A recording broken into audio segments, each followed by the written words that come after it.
In today's video, I'm going to teach you how to pay a speeding ticket online in Philadelphia.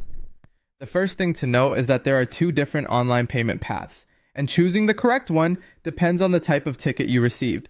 If your ticket came from a speed camera or a red light camera, you'll use the Philadelphia Parking Authority, also called the PPA. If your ticket was issued directly by a police officer as a moving violation, you'll use the Unified Judicial System of Pennsylvania Payment Portal, known as PAE Pay. So before you enter any payment information, take a moment to confirm what kind of ticket you have. This is important because using the wrong portal can slow things down and make the process more confusing than it needs to be. If you're paying a PPA speed camera ticket, start by going to the Philadelphia Parking Authority Violations website. Before you begin, make sure you have the ticket or notice number and your license plate number nearby. Having both of these ready will help you move through the site without interruptions. Once you're on the payment page, follow the on-screen instructions carefully and complete the payment using a credit or debit card.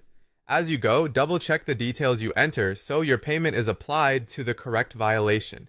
If instead you need to pay a police-issued moving violation, go to the PAE Pay traffic ticket portal. On that site, you'll search for your case using the citation number or the person's name. After finding the correct record, make sure to select Philadelphia Traffic Division as the court type. That step helps ensure you're looking at the right court information. From there, continue through the prompts to submit your payment. PAE Pay accepts major card types including Visa, MasterCard, Discover, and American Express. One helpful thing to keep in mind is that online payments through this system include a non-refundable 2.75% service fee.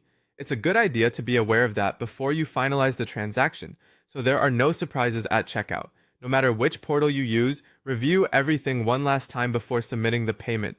Make sure the ticket details match, the amount looks correct, and your payment method is entered accurately. After you pay, save or screenshot the confirmation page for your records. That can be very useful if you ever need proof of payment later, and that's how to pay a speeding ticket online in Philadelphia.